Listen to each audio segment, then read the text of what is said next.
The Badgers pulled off a 61-59 victory over Minnesota on Tuesday. This one was an interesting game overall because the Badgers, they were up early in the first half, up as much as 15 points, 32-17, ended up going into halftime up 10 at 34-24, but then Minnesota crept in the second half. A lot of three-pointers, hit each of their first 6 threes, ultimately made it a one-score game several times.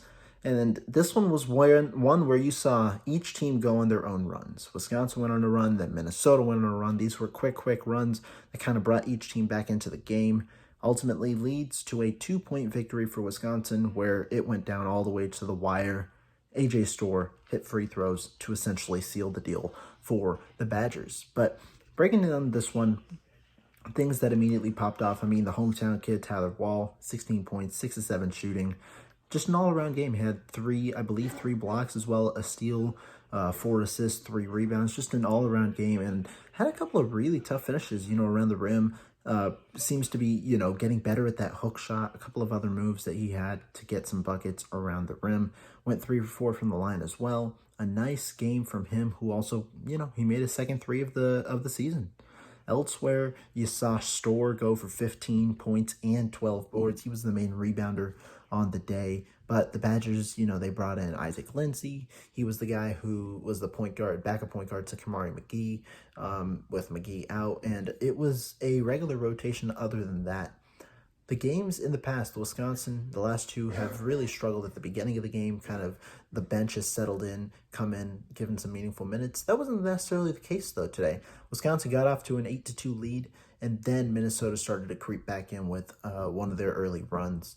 But one thing I think that's important to note, Wisconsin's wins prior to this one have all come by 8 points. They have won by, a comfortable amount. Even if the game was somewhat close in the last 5 minutes, they ended up winning by a comfortable amount. This is their first game where it kind of went down to the wire, and they actually pulled it off. The other one that was similar to this was their loss to Penn State. That was 87-83, where, they had chances in the final minute and ultimately couldn't get it done. So it's a good sign that even though it wasn't a pretty game, it was, a game where Wisconsin shot under 1 point per possession. It was a game where they were able to ultimately pull it out after facing adversity. I think that that's an important remark because you want to be able to show that you can win in different ways. Wisconsin did that, and I think that that was a key reason why they ended up, the confidence as to why they ended up winning today. Good sign for the Badgers, though. They improved to 15-14, and I think that even if it was an ugly win, it's important to note the way that they won this game, and I think that that's something that they'll definitely carry on for the remainder of the season. A good one, though, Wisconsin will return to the Kohl Center Friday night. They face off against Michigan State, trying to stop Coach Tom Izzo from getting a 700th win. And in coaching news, Greg Gard, his 100th Big Ten win on the day. Congrats to him. Good win for the Badgers, a close one here, and they are going to be moving on to 15-4. We'll see you guys. Stay tuned for the coverage, and we got you guys covered up all the way till Friday.